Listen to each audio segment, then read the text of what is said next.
नमस्कार, मैं प्रांशी राठौर और आप देख रहे हैं नेक्स्ट 9 न्यूज। यूपी की सियासत में इन दिनों काफी ज्यादा हलचल मची हुई है। 5 दिसंबर के दिन मैनपुरी, रामपुर और खतौली इन तीनों ही सीटों पर मतदान होने को जा रहे हैं। 8 दिसंबर को नतीजे सामने आएंगे। आखिरकार इन तीनों ही सीट पर जीत कौन सी पार्टी हासिल करेगी, क्योंकि भारतीय जनता पार्टी दावा करती हुई नजर आ रही है मैनपुरी हो, रामपुर हो या फिर खतौली, इन तीनों ही सीटों पर कमल ही खिलेगा। फिलहाल देखा जाए ये वक्त के साथ साथ ही पता चलेगा कि आखिरकार इन तीनों ही सीट पर जीत कौन सी पार्टी हासिल करेगी। लेकिन इसी बीच बसपा सुप्रीमो मायावती ने जो अहम फैसले लिए हैं उन पर गौर किया जाए तो यहां पर यही सामने आया कि मायावती ने अपने प्रत्याशी को किसी भी सीट से मैदान में नहीं उतारा है। ऐसे में यहां पर यही देखा गया है कि कहीं ना कहीं मायावती ने डिंपल यादव को अपना समर्थन दे दिया है। एक वक्त देखने को मिला करता था कि सपा और बसपा का महागठबंधन रहा, लेकिन साल 2022 में विधानसभा चुनाव दोनों ही पार्टी ने अलग अलग लड़े, लेकिन इसमें देखा कि सपा ने किस तरीके से हार का सामना किया। अब देखा जाए तो मायावती की कुछ अलग अलग रणनीतियां हैं जिन पर हम चर्चा करेंगे हमारे सहयोगी दीपक के साथ, जिनसे जानना चाहेंगे कि आखिरकार मायावती क्या वाकई में साल 2024 में जो लोकसभा चुनाव होंगे वह उनमें अकेले ही चुनाव लड़ेंगे। लेकिन सबसे पहले यहां पर गौर करना चाहेंगे, समाजवादी पार्टी ने प्रत्याशी के तौर पर डिंपल यादव को आगे किया और ऐसे में यहां पर दलित वोट बैंक को क्या डिंपल यादव पूरी तरीके से संभालती हुई दिखाई देंगी? देखिए, दलित वोट बैंक के लिए डिंपल यादव के यहाँ पर समर्थन देखने को मिल सकता है। उसके पीछे की वजह मायावती नहीं बल्कि खुद मुलायम सिंह यादव होंगे, क्योंकि मुलायम सिंह यादव ने समाजवादी पार्टी की तरफ से समाज सेवा की थी और दलित का नाम उसमें आता है, उसमें मुस्लिमों का नाम सामने आता है, उसमें शाक्य का आता है, यादवों का आता है, सारे समाज का आता है। तो वहाँ पर मायावती की इतनी भूमिका नहीं बल्कि खुद मुलायम सिंह यादव के कर्म होंगे जो उनके बहू बेटे को मिलेंगे। तो ये बड़ी बात है। रही बात मायावती की, उनका सबसे बड़ा योगदान ये रहा कि उन्होंने अपना कैंडिडेट नहीं उतारा, क्योंकि अगर शाक्य का कैंडिडेट उतारा गया तो शाक्य के वोटर्स वहाँ पर जा सकते हैं। अगर मायावती का कैंडिडेट होता तो शायद दलित और तमाम मुस्लिम वहाँ पर वोटर जा सकते थे। तो ये एक चर्चा का विषय कि वहाँ पर वोट कट सकता था, लेकिन मायावती ने अपना कैंडिडेट ही नहीं उतारा, क्योंकि उनको पता है आज चुनाव हो रहे हैं 2022 के अंत में, 2024 में फिर से चुनाव होंगे और मोदी लहर चले आ रही है। 2014-2019 में जिस तरीके से यहाँ पर जीत पाना बहुत मुश्किल था, लेकिन मुलायम सिंह यादव को समर्थन देकर जीत दिलाई गई थी, तो वो सबने देखा था। 2019 में रालोद और बसपा का अच्छा खासा समर्थन, तभी मुलायम सिंह यादव जीत पाए, वरना बीजेपी ने बहुत क्लोज टक्कर दी थी उस समय, क्योंकि मोदी लहर इतनी तगड़ी थी। और इस बार बात करें, योगी आदित्यनाथ भी यहाँ पर आगे आ रहे हैं और 2024 के लोकसभा चुनाव में उनको ज़्यादा भूमिकाएं दी जाएंगी। 66 करीब सीटें यहाँ पर हैं, अगर मैनपुरी जीत जाते हो 67 यहाँ पर सीटें आ जाएंगी। तो लोकसभा चुनाव 2024 से पहले मायावती का सपा को समर्थन करना बहुत मुश्किल है, क्योंकि सपा कोशिश ये करेगी कि हर विपक्षी पार्टी को एक साथ लाए। जैसे कि इस बार मैनपुरी उपचुनाव में उन्होंने चाचा शिवपाल को साथ लाने की कोशिश करी। उनसे सीधा सवाल भी ये किया गया था कि आप शिवपाल यादव का समर्थन लें, लेकिन उनकी पार्टी का समर्थन नहीं, प्रसपा पार्टी के साथ गठबंधन नहीं किया, अपने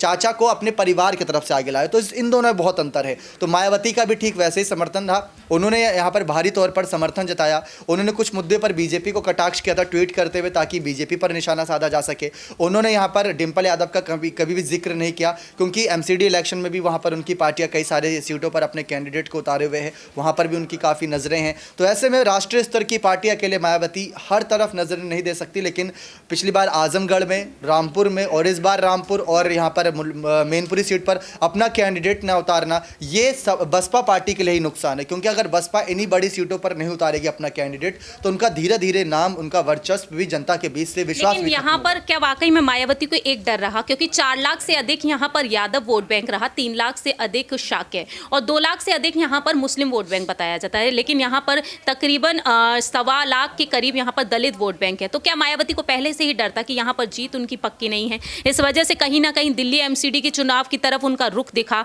लेकिन साल 2024 के लिए उनकी रणनीतियां रही हैं। ओपी राजभर ने यह दावा किया कि फोन पर बातचीत होती रहती है मायावती के साथ। तो क्या वाकई में मायावती पूरी तरीके से यहाँ पर इन सीटों पर चुनाव ना लड़के सिर्फ और सिर्फ साल 2024 की तरफ ध्यान देना चाहती हैं, और वो उनके लिए फायदेमंद होगा क्या वाकई में? देखिए, अगर देखा जाए तो जब से मुलायम सिंह यादव इन सीटों पर चुनाव लड़ने के लिए आए, तब से बीजेपी हार रही थी, लेकिन वो फिर भी अपना कैंडिडेट उतार रही थी। उनको पता था उनकी हार होगी, लेकिन उन्होंने अपना कैंडिडेट उतारना बंद नहीं किया। उससे एक वजह यह रही कि आज के समय में बीजेपी फिर भी चर्चाओं में रहती है कि जनता के बीच वो सीट को लेकर यहाँ पर काफ़ी ज़्यादा इच्छुक हैं। तो ये एक बड़ी वजह रहती है। इसके साथ साथ अगर आप देखें तो 2024 को लेकर ना सिर्फ अखिलेश बल्कि चाचा नीतीश जो हैं वो भी पूरी कोशिश करेंगे कि सभी विपक्षी पार्टियों को एक साथ ले आएँ, और वहाँ पर राहुल गांधी की पार्टी, कांग्रेस पार्टी भी यही कोशिश करेगी, शरद पवार की पार्टी एनसीपी भी यही कोशिश करेगी, पूरा विपक्ष एकजुट हो सके, जितना ज़्यादा हो सके लोकसभा सीटें मोदी से छीनी जाएँ और अपनी झोलियों में लाई जाए, चाहे वो वो किसी के नाम पर भी की जाए, लेकिन बीजेपी को नहीं देनी ये सीटें। ये बात एक रणनीति के तौर पर है। रही बात मायावती की, तो इतना बड़ा कद अब उनका चर्चा में नाम भले ही रहता है, लेकिन उतना बड़ा कद सपा और बीजेपी की लड़ाई में नहीं रहा जिससे जनता उनके झुकाव में जाए। हार जीत तो लगी रहती है, लेकिन अपना कैंडिडेट न उतारना ही सबसे बड़ी हार है। क्या पता कैंडिडेट उतरे, वहां पर कोई बड़ा वोट बैंक यहाँ पर दाव पर लगा दे। अगर शाक्य वर्सेस यादव की बात होती है, वैसे तो शाक्य को भी नहीं उतारना चाहिए था, क्योंकि यादव का वोट बैंक काफ़ी मजबूत है, वहाँ पर भी लाखों का वोट बैंक का यहाँ पर दाव होता है। लेकिन यहाँ पर समाज को नहीं देखा जा रहा, क्योंकि मुलायम सिंह यादव हर समाज को साथ लेकर चले थे, इसलिए उनको धरती पुत्र कहा जाता था, इसलिए उनको नेताजी कहा जाता था, इसलिए जनता उनके झुकाव में है। उनके निधन के वक्त हमने देखा था मेला ग्राउंड में जिस तरीके से भीड़ उमड़ी थी, सफाई में जिस तरीके से लोगों का समर्थन था, और मैनपुरी में जब यहाँ पर नामांकन का दिन था, डिंपल यादव के समर्थन में लोग उसी दिन से शक्ति प्रदर्शन शुरू कर दिए। तो ये सब एक चीज़ है जो इशारा आपके मुताबिक यहाँ पर इस बार मैनपुरी सीट पर जीत किसकी हो सकती है? बहुत ही कम शब्दों में आप जवाब दे सकते हैं, समाजवादी पार्टी या फिर भारतीय जनता पार्टी? देखिए, यहाँ पर अगर गौर किया जाए तो समाजवादी पार्टी की जीत के आसार ज़्यादा नजर आ रहे हैं, क्योंकि समाजवादी पार्टी ने डोर टू डोर कैंपेन किया है और योगी की 2 रैलियां, और उसके मुकाबले में अगर देखा जाए कम से कम दिन भर की 10-12 जनसभाएं अखिलेश ने की, तो वो थोड़ा यहाँ पर डिफरेंस डाल सकती है कि इस बार प्रचार में बाजी अखिलेश मार गए। जैसा कि यहाँ पर दीपक ने तमाम जानकारियां साझा की हैं, अब देखना होगा कि मायावती जो अपने वर्चस्व की तलाश करती हुई नजर आ रही हैं, क्या वाकई में यहाँ पर यूपी की सियासत से हटकर अब साल 2024 के लिए जो ओपी राजभर के साथ मिलकर उन्होंने रणनीतियां बनाई। ओपी राजभर ने साफ तौर पर कह दिया था, आजमगढ़ उपचुनाव के दौरान भी उनकी फ़ोन पर चर्चा हुई थी और मायावती ने साफ तौर पर कह दिया कि मिलेंगे तो हंगामा मच जाएगा, इसलिए फ़ोन पर बातचीत करना उन्होंने ज़रूरी समझा। फिलहाल देखा जाए तो मायावती ने यहाँ पर अपने कैंडिडेट्स को नहीं उतारा है मैदान में। अब देखना यह होगा कि वाकई में मायावती ने यहां पर सपा को समर्थन तो दिया नहीं है, लेकिन ओपी राजभर यहां पर महागठबंधन कराने में कामयाब होंगे। जिस तरीके से पल्लवी पटेल यहां पर समर्थन देती चली आ रही हैं यहां पर सपा को, क्या वाकई में यहां पर अब पल्लवी पटेल से हटकर मायावती के कुछ अलग फैसले होंगे? देखना बहुत ही दिलचस्प होगा। साल 2024 में क्या पूरा ही विपक्ष एकजुट हो पाएगा? क्या मायावती खुद आगे चलकर यहां पर ऐलान करती हुई देखी जाएंगी? इस पर आपकी क्या कुछ राय है, ये आप बता सकते हैं कमेंट सेक्शन में। फिलहाल के लिए हम चलते हैं, बाकी की तमाम अपडेट्स के लिए आप देखते रहिए नेक्स्ट 9 न्यूज़। आप सब उपस्थित हुए हैं। आज मैनपुरी का ये जो उपचुनाव होने जा रहा है, ये पहला चुनाव ऐसा है जब हमारे बीच में नेताजी नहीं है, और ये चुनाव मेरा चुनाव नहीं है, मेरा मानना है ये सफाई ब्लॉक जो नेताजी का परिवार है, जिनके सभी लोगों के हृदय में नेताजी समाये हुए हैं, ये आप सबका चुनाव है और नेताजी का चुनाव है। डिंपल यादव जिंदाबाद, जिंदाबाद डिंपल यादव जिंदाबाद, नेताजी अमर रहे, आदित्य यादव जिंदाबाद।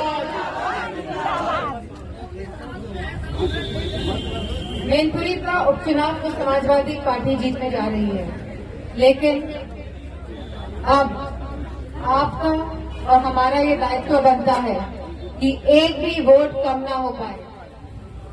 सब लोग, चाहे वो बाहर भी हो, उनको बुलाएंगे, क्योंकि ये हमारा परिवार नेताजी का परिवार है, और एक एक वोट आने वाली 5 तारीख को हमको साइकिल का बटन दबाना है और एक ऐसा इतिहास रचना है, और सच्ची श्रद्धांजलि देने का काम हमें अब करना है। नेताजी का भावनात्मक रिश्ता रहा है, ये तो घर है नेताजी का।